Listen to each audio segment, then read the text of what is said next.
नमस्कार। जेवणाची लज्जत आणि ताटाची शोभा वाढवणारी एकदम साधी सोपी अशी चटणी इथे आपण बनवणार आहोत। अशा सोप्या रेसिपी पाहण्यासाठी चॅनलला सबस्क्राइब नक्की करून ठेवा। तर ही चटणी बनवण्यासाठी इथे मी 1 चमचा धने घेतलेले आहेत आणि हे धने आपल्याला मंद आचेवर छान सुगंध येईपर्यंत भाजून घ्यायचे आहेत। त्यानंतर इथे मी 1 चमचा जिरे घेतलेले आहे। जिरे हे आपल्याला मंद आचेवर भाजून घ्यायचे आहे। धने आणि जिरे व्यवस्थित असे भाजून झाल्यानंतर इथे मी 1 वाटी तीळ घेतलेला आहे। तीळ हे आपल्याला मंद आचेवर व्यवस्थित असं भाजून घ्यायचं आहे। मंद आचेवर भाजल्यामुळे काय होतं की आतपर्यंत हे तीळ व्यवस्थित असे भाजले जातात आणि त्यामध्ये जो काही ओलावा असतो तो निघून जातो आणि तीळ अजून खमंग लागतात।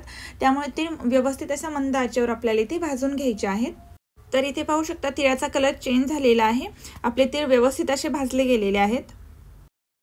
साधारणतः 4 ते 5 मिनिट लागले हे मला तीळ मंद आचेवर व्यवस्थित असे भाजून घेण्यासाठी। त्यानंतर इथे मी 1 वाटी किसलेलं सुकं खोबरं घेतलेलं आहे। तर हे खोबरे आपल्याला मंद आचेवर हलका सोनेरी रंग येईपर्यंत भाजून घ्यायचं आहे आणि खोबरं भाजत असताना सतत मिक्स करत राहायचं आहे। म्हणजे काय होतं की खोबरं अति लालही होत नाही आणि कच्चंही राहत नाही आणि आपण जे खोबरं घेणार आहे ते एकदम फ्रेश खोबरं घ्यायचं आहे। खोबरं भाजून झाल्यानंतर तीळ, त्यानंतर खोबरं, जिरे, धने हे सर्व पूर्णपणे थंड करून घेतलेलं आहे आणि एका ताटामध्ये काढून घेतलेलं आहे।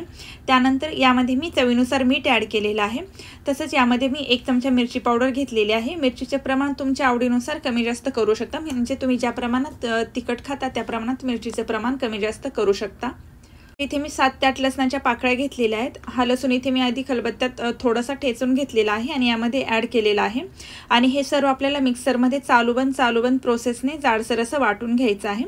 तर अशा प्रकारे इथे पाहू शकता एकदम चटपटीत अशी आपली इथे चटणी तयार झालेली आहे। जर तुम्हाला ही माझी रेसिपी आवडली असेल तर घरी एकदा नक्की ट्राय करून पाहू। मला कमेंट करून नक्की सांगा की चटणी कशी तयार झालेली आहे आणि जर चॅनलवर नवीन असाल तर चॅनलला सबस्क्राइब नक्की करा। म्हणजे काय होईल, जेव्हा मी अशा सोप्या व नवनवीन रेसिपी अपलोड करेल त्याचे नोटिफिकेशन सगळ्यात अगोदर तुम्हाला मिळेल। परत भेटूया अशाच एका नवीन रेसिपीवर। तोपर्यंत टेक केअर।